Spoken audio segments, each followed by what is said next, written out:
Hello. Sir Vasu గారండి? అవునండి, ఎవరు? అన్నయ్య గారు, నేను లారీ డ్రైవర్ని అండి. చెప్పండి. అదే బైక్ వచ్చి నా లారీకి వెనకాల వాళ్ళు వచ్చి టీకేస్తున్నారండి. ఎక్కడమ్మా? నిడదవోళ్ళు ఇలా రోడ్డు సైడ్ సైడ్ అండి. ఏ రోడ్లోకి వస్తున్నారు మీరు? మాది రాజమండ్రి అండి. ఎక్కడికి వెళ్తున్నారు మీరు? కాకినాడ? నేను ఇటు ఇలాగా రాజమండ్రి నుంచి కాకినాడ వస్తున్నానండి. ఎక్కడ జరిగింది ఇది? కరెక్ట్ గా నిడదవోళ్ళు టర్నింగ్ ఉంటుందండి, దాని ఇలా వస్తుంటే పక్క నుంచి వచ్చి బండిలో వెనకాల టీకేసారండి. ఓకే, ఏమంటున్నారు మరి? వాళ్ళేమో బండి కొత్తగా చేయించి అలా ఇలా అన్నారు. ఓనర్ గారు ఫోన్ చేస్తేనేమో నువ్వు టీకితే నేను సంబంధించి మీరే చూసుకుని అంటున్నారు సార్. అంటే ఓనర్ గారికి సంబంధం లేదు ఇంటిది? నువ్వు యాక్షన్ చేస్తే నేనేం చేయాలి అనేసి అంటున్నారు ఓనర్ గారు.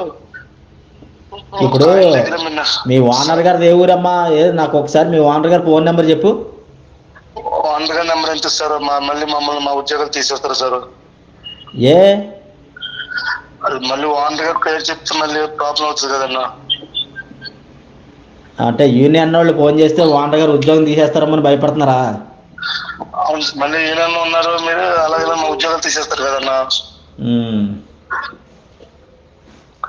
ఇప్పుడు బైక్ వాళ్ళు ఏమంటున్నారు?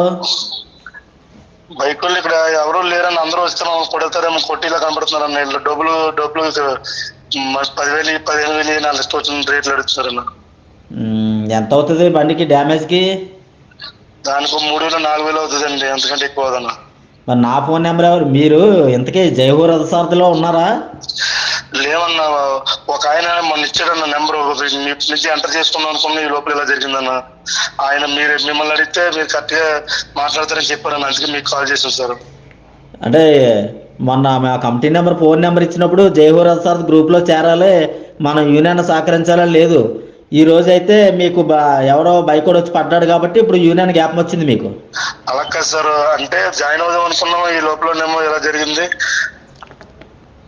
సార్. ఓనర్ గారు ఏమో మాకు సంబంధం లేదు, మీరు నిశ్చయం చేసుకోండి అని ఆయన అంటారు. సరే సరే అమ్మా, అక్కడ మన కమిటీ నెంబర్లు ఉంటారు, నేను వాళ్ళని పంపించి మీకు ఏదో సెటిల్మెంట్ చిన్నది న్యాయం చేసి పంపించి ఏర్పాటు చేస్తాను.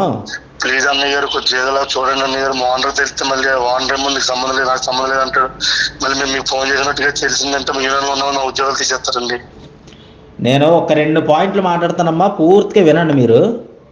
చెప్పండి అన్నయ్య గారు. కేంద్ర ప్రభుత్వం యాక్సిడెంట్ అయినప్పుడు ఎవరైనా చనిపోతే 7 లక్షల రూపాయలు జరిమానా, 10 సంవత్సరాలు జైలు శిక్ష అని పెట్టింది. తెలుసమ్మా మీకు? చూసాను అన్నయ్య గారు. మరి ఈరోజు ఒక బైక్కి తగిలింది మహా అయితే 2,000 అవుద్ది, 3,000 అవుద్ది, 4,000 అవుద్ది. 4,000 రూపాయలు పెట్టుకోమంటేనే నాకు సంబంధం లేదన్న ఓనర్ గారు, మరి 7 లక్షల రూపాయలు జరిమానా ఎలా కడతారమ్మా? సార్ ఏం మాట్లాడాలన్నా సార్, ఉద్యోగాలు పీకేస్తారని భయం, ఇంట్లో కరెక్ట్ ఏదో చేసుకుంటున్నాను సార్. ఒకసారి ఆలోచించి నీ మనస్సాక్షిని ప్రశ్నించుకో. ఈరోజు మహా అయితే అక్కడ బండి వాళ్ళకు 2-3 వేలు ఇస్తే వెళ్ళిపోతారు. లేదనుకో, మన బండి బాగు చేస్తే 4-5 వేలు అయితే బండి బాగు చేసి ఇచ్చేస్తే ప్రాబ్లం సాల్వ్ అయిపోద్ది. అవునండి గారు. మరి నాకు సంబంధం లేదు, నీ జీతంలోనే కట్ చేస్తాను, నువ్వే మాట్లాడుకో, నువ్వే సెటిల్ చేసుకో, నాకు సంబంధం లేదంటే అర్థం ఏంటి? నాకు సంబంధం లేదు, నువ్వే యాక్సిడెంట్ చేస్తున్నప్పుడు నేను కానీ యాక్సిడెంట్ చేయమని చెప్పానా అనేసి ఆయన అంటున్నాడు. నీకు కావాలని చేస్తాం అన్నయ్య గారు. సరే సరే, అక్కడ మన కుర్రాళ్ళు ఉన్నారు, నేను పంపించి నీకు చేస్తాను, నువ్వేం తొందరపడకు. దానికోసమనే ఏపీ తెలంగాణలో జైహూర్ రథసారథి అని మండల కమిటీ నెంబర్లని జిల్లా ఇన్ఛార్జీలు పెట్టాం. అలాగే అన్నయ్య గారు ఆడుతున్నాను, మీ దాంట్లో జాయిన్ అవుతాను అన్నయ్య గారు. అదే ప్రతి ఒక్కరు చెప్పింది ఇదే. మాలో ఇందులో కూడా ప్రమాదాలు జరిగితే మేము ఆర్థిక సాయం చేస్తాం. ఆ సాయం పొందిన వాళ్ళు కూడా ఈరోజు యూనియన్కి సహకరించి 100 రూపాయలు సభ్యత్వం కడతలేదు. రెండోది ఏంటంటే, యూనియన్లో నేను జైహూర్ రథసారథిలో సభ్యుడిని అని చెప్పుకోవడానికి వాట్సాప్ గ్రూప్లో చేరిపోతున్నారు. యూనియన్కి ఏ విధంగా సహకరిస్తలేదు. ఇంకో విషయం ఏంటంటే, ఆంధ్రప్రదేశ్ రాష్ట్ర వ్యాప్తంగా ఈ బంధులు చేస్తున్నాం. ఈ బంధులు చేస్తుంటే ఓనర్లో వాళ్ళ మాయమాటలు చెప్తుంటే వాళ్ళ మాయమాటలు నమ్మేసి బంద్ చేసే వాళ్ళు అందరూ ఎదవల్లాగా, వీళ్ళు ఏదో గొప్పవాళ్ళలాగా డ్యూటీలు చేసుకుంటున్నారు. ఇప్పుడు 3,000 4,000 అయ్యే దానికే నాకు సంబంధం లేదన్నారు ఓనర్ గారు. మరి నీ చేతిలో ఇప్పుడు ఆ బైక్ యాక్సిడెంట్ అంది, ఆ బైక్ అతను అనుకోకుండా అన్ఎక్స్పెక్టెడ్గా నీ యాక్సిడెంట్లో చనిపోయాడు అనుకో, ప్రభుత్వం 7 లక్షలు కట్టాలంటే మీ ఓనర్ కడతాడా? కట్టడానికి మేమే జైలుకి వెళ్ళాలి.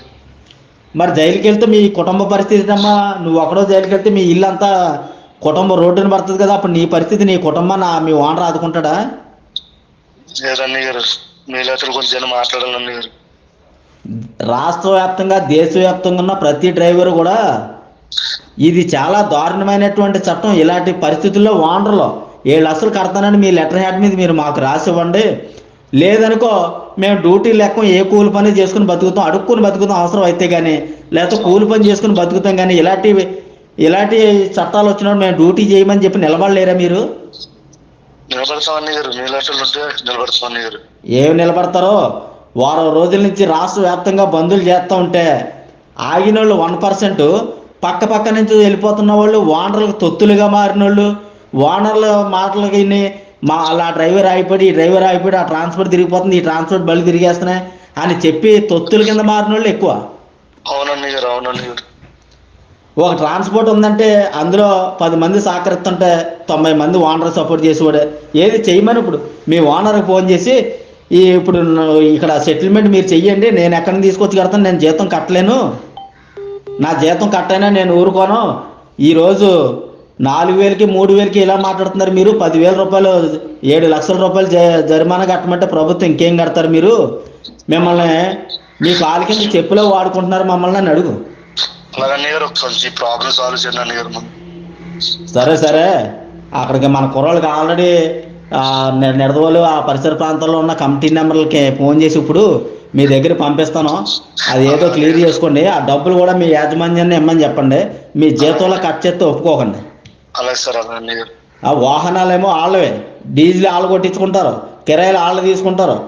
యాక్సిడెంట్ ఎక్కడైనా అన్ఎక్స్పెక్టెడ్గా ఎవడైనా వచ్చి రాంగ్ రూట్లో వచ్చి మన బండిలో పడితే డ్రైవర్ జీతం కట్ చేస్తాడు. నెల అంతా చేసి ఓ 15,000 20,000 వస్తే ఇంటికి వెళ్దాం అనుకునేటప్పటికి ఎవడో ఒకడు బండిలో పడుతున్నాడు, ఆ ఎవడో కారు ఒకటి తగిలించడమో, ఆటో ఒకటి తగిలించడమో, లేకపోతే బైక్ ఒకటి తగిలించడమో జరుగుతుంది.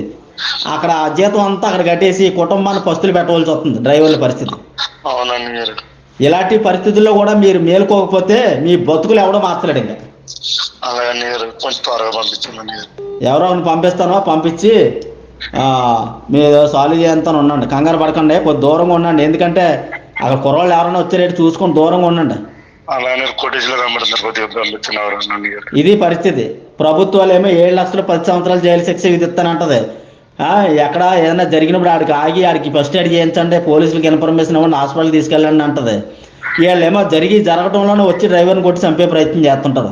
ప్రభుత్వం మరి ఇంత ప్రభుత్వం ఆలోచన లేకుండా చేస్తుంది. ఇలాంటి ప్రభుత్వాలకి మనం సరైన గుణపాఠం చెప్పాలరా బాబు, రోడ్లు ఎక్కుతావు రండి అంటే మీరేమో రారు.